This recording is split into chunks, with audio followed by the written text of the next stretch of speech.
বান্দা বান্দি এই তিনটা আদেশ মানতে পারে, আল্লাহ তাআলার জান্নাতি বান্দা বান্দির মধ্যে তার নাম উঠে যাবে। সুবহানাল্লাহ। আল্লাহ পাক রব্বুল আলামিন বলেন, ইন্নাল্লাহা ইয়া'মুরু বিল আদলি ওয়াল ইহসান ওয়া ইতা'i যিল কুরবা ওয়া ইয়ানহা আনিল ফাহশাই ওয়াল মুনকারি ওয়াল বাগই। শেষে আল্লাহ তাআলা বলেন, ইয়াইযুকুম, বান্দা আমি তোমাদেরকে ওয়াজ করতেছি, ইয়াইযুকুম লাআল্লাকুম তাযাক্কারুন, যেন তোমরা স্মরণ রাখতে পারো। যদি তোমরা এই 6টা জিনিস স্মরণ রাখতে পারো, আমল করতে পারো, 3টা আদেশ 3টা নিষেধ, আমি আল্লাহ ওয়াদা দিলাম এই জমিনের মধ্যে তোমরা জান্নাতি বান্দা বান্দি হয়ে যাবে। এর মধ্যে 1 নম্বর আদেশ হলো ইন্নাল্লাহা ইয়া'মুরু বিল আদল, তোমরা ইনসাফ ওয়ালা হয়ে যাও, ন্যায় বিচার ওয়ালা হয়ে যাও। চিন্তা করে দেখেন, যেই পরিবারের মধ্যে ন্যায় বিচার চলবে ওই পরিবারের মধ্যে অন্যায় চলতে পারে না। যেই সমাজের মধ্যে ন্যায় বিচার চলবে ওই সমাজের মধ্যে অন্যায় চলতে পারে না। যেই দেশের মধ্যে ন্যায় বিচার চলবে ওই দেশের মধ্যে অন্যায় চলতে পারে না। ঠিক কিনা জোরে বলেন। এই জন্যই তো রাসূল করিম সাল্লাল্লাহু আলাইহি ওয়াসাল্লাম বলেন, হে আমার উম্মতেরা তোমরা ইনসাফওয়ালা হয়ে যাও। ইন্নাল্লাহা ইয়া'মুরু বিল আদল, 1 নম্বর আদল হলো ইনসাফওয়ালা, ন্যায় বিচারওয়ালা। তোমরা ন্যায় বিচারওয়ালা হয়ে যাও। রাসূল করিম সাল্লাল্লাহু আলাইহি ওয়াসাল্লাম ন্যায় বিচারক ছিল। আরবের মধ্যে বিশ্বনবী মুহাম্মদ সাল্লাল্লাহু আলাইহি ওয়াসাল্লাম ন্যায় বিচার প্রতিষ্ঠা করে গেছেন। একবার কুরাইশ বংশের একটা নারী চুরি করেছে, কুরাইশ বংশের নারী। রাসূল করিম সাল্লাল্লাহু আলাইহি ওয়াসাল্লামের কাছে বিচার আসলো, ওগো আল্লাহর নবী, কুরাইশ বংশের একটা কন্যা নারী, একটা নারী চুরি করেছে, বিচার করেন। রাসূল করিম সাল্লাল্লাহু আলাইহি ওয়াসাল্লাম সাহাবায়ে কেরামদেরকে ডাকলেন, কুরআনুল কারীম খুলে ফেললেন, আয়াত পড়তেছেন, আস-সারিকু ওয়াস-সারিকাতু ফাকতাউ আইদিয়াহুমা। যদি চোর পুরুষ এবং নারী চুরি করে তাদের হাত কেটে দাও। আল্লাহর নবী বিশ্ব নবী মুহাম্মদ সাল্লাল্লাহু আলাইহি ওয়াসাল্লাম কোরআন শরীফ খুলে ফেললেন। কোরআনের আইন হলো, যদি কোনো পুরুষ অথবা নারী চুরি করে তার হাত কেটে দাও। আমাদের সমাজের মধ্যে যদি চুরির আইন থাকতো কেউ চুরি করতে সাহস পাইতো না। ঠিক কিনা বলেন। চুরি করলে যদি হাত কেটে দিত তাহলে চুরি করতো না। একবার চুরি করলে ডান হাত কেটে দাও, দ্বিতীয়বার চুরি করলে আরেকটা পাও কেটে দাও, তৃতীয়বার চুরি করলে আরেকটা হাত কেটে দাও, চতুর্থবার চুরি করলে আরো একটা পাও কেটে দাও। এরপরও যদি পঞ্চমবার চুরি করে তাহলে তাকে সুরে চড়াইয়া দাও। একবার হযরতে হাসান জুনায়েদ বাগদাদী রাহমাতুল্লাহ আলাইহি হাঁটিয়া যায়, তাকাইয়া দেখে এক ব্যক্তির 2 হাত নাই, 2 পাও নাই, শুলে চড়াইয়া রাখছে, হত্যা করা হয়েছে। জুনায়েদ বাগদাদী রাহমাতুল্লাহ আলাইহি বলে, কি রে, তার 2 হাত নাই, 2 পাও নাই, শুলে কেন চড়াইলো, কারণটা কি? বলে, হুজুর প্রথম চুরি করছে তাই হাত কাটছে, দ্বিতীয়বার চুরি করছে তাই পাও কাটছে, আবার চুরি করছে আরেক হাত কাটছে, আবার চুরি করছে আরেক পাও কাটছে। বলে এরপরে চুরি করছে তাই শুলে চড়াইছে। জুনায়েদ বাগদাদী রাহমাতুল্লাহ আলাইহি বলে, হাত নাই পাও নাই, কেমনে চুরি করলো? বলে, মুখ দিয়ে চুরি করছে, কামড় দিয়া, এই জন্য শুলে চড়াইছে। এই জন্য বিশ্বনবী মুহাম্মদ সাল্লাল্লাহু আলাইহি ওয়াসাল্লাম কোরআন শরীফ খুলে ফেললেন, আস-সারিকু ওয়াস-সারিকাতু ফাকতাউ আইদিয়াহুমা। নারী পুরুষ যেই চুরি করে হাত কেটে দাও। সাহাবীরা মসজিদের মধ্যে বসা, আল্লাহর নবী কোরআন শরীফটা খুইলা ফেলাইছে, হাত কাটিয়ে দিবে। সাহাবায়ে কেরাম সবাই থরথর করিয়া কাঁপতেছে, আরে যে নারীটা চুরি করছে নারীটা কুরাইশ বংশের নারী, যদি আল্লাহর হাবিব বিশ্ব নবী ওই নারীর হাতটা কাটিয়া দেয় কুরাইশ বংশের বদনাম হবে।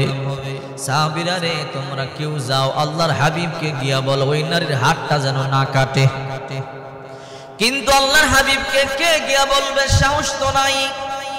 হযরত আবু বকরকে সবাই বলে, আবু বকর আপনি আল্লাহর পয়গম্বরের কাছে যান, আল্লাহর পয়গম্বরকে গিয়ে একটু বলেন, ওগো আল্লাহর হাবিব যে নারীটা চুরি করছে কুরাইশ বংশের নারী, কুরাইশ বংশ কিন্তু নবীর বংশ, ও রাহমাতুল লিল আলামিন, এই নারীর হাত কাটলে কুরাইশ বংশের বদনাম হবে, পরিবর্তে একটা আঙ্গুর কাইটা দেন। আবু বকর বলে এই কথা আমি আল্লাহর পয়গম্বরের সামনে গিয়ে বলতে পারবো না। আরেকজন সাহাবীকে বলল তুমি যাও পয়গম্বরকে গিয়া বলো। বলে আমিও পারবো না। ওমরকে বলল ওমর যাও, আমি পারবো না। সবাই পরামর্শ করলো এমন একজনকে পাঠাও, ছোট বাচ্চা মানুষ যার উপর আল্লাহর পয়গম্বর রাগ করবেন না, এমন একটা বাচ্চারে পাঠাও যাকে আল্লাহর পয়গম্বর বড় ভালোবাসে, বড় মহব্বত করে। চিন্তা করলো কারে পাঠানো যায়। রাসূল করিম সাল্লাল্লাহু আলাইহি ওয়াসাল্লামের একজন নাতি ছিল, নাম তার ওসামা। ছোট্ট বাচ্চা মানুষ ওসামারে আল্লাহর নবী বড় ভালোবাসতো। আল্লাহর পয়গম্বর একজন পালক পুত্র ছিল, নাম তার যায়েদ। এই যায়েদকে আল্লাহর পয়গম্বর বড় ভালোবাসতো। একবার মা খাদিজাতুল কুবরা রাদিয়াল্লাহু তাআলা আনহার চাচতো ভাই বাজার থেকে 4টা গোলাম কিনছে। 4টা গোলাম কিনিয়া খাদিজার চাচতো ভাই খাদিজার কাছে এসে বলে ও বোন, আমার 4টা গোলাম কিনেছি, আমি নিয়ত করেছি একটা গোলাম আপনারে হাদিয়া দিব। রে বোন আমার খাদিজা, আমার 4টা গোলাম থেকে যেই গোলামটা আপনার দরকার হয় ওই গোলামটা আপনি কিনে আন, ওই গোলামটা আপনি নিয়ে আনেন। এইবার খাদিজা রাদিয়াল্লাহু তাআলা আনহা 4টা গোলাম থেকে একটা গোলাম, তার নাম যায়েদ। যায়েদকে বলল রে আমার যায়েদকে বড় পছন্দ হয়, বলল যায়েদকে নিয়ে আনেন। মা খাদিজাতুল কুবরা রাদিয়াল্লাহু তাআলা আনহা যায়েদকে নেওয়ার পরে চিন্তা কর আমি গোলাম দিয়ে কি করব। এইবার খাদিজাতুল কুবরা রাদিয়াল্লাহু তাআলা আনহা বিশ্বনবী মুহাম্মদ সাল্লাল্লাহু আলাইহি ওয়াসাল্লামকে বলল আল্লাহর হাবিব আপনি সফরে একা একা যান, আমার কাছে বড় ভয় লাগে। আজ থেকে যায়েদকে আমি আপনার সাথে দিয়া দিলাম। ও রহমতের নবী, যায়েদ আপনার পাহারা দিবে, যায়েদ আপনার সাথে থাকবে। আল্লাহর নবী রাহমাতুল লিল আলামিন যখন তায়েফে গেলেন, এই যায়েদ আল্লাহর পয়গম্বরের সাথে ছিল। তায়েফের বালকেরা আল্লাহর পয়গম্বরের বৃষ্টির মতো পাথর মারে। পাথরগুলো আল্লাহর পয়গম্বরের দেহের মধ্যে বেঁধে যায়।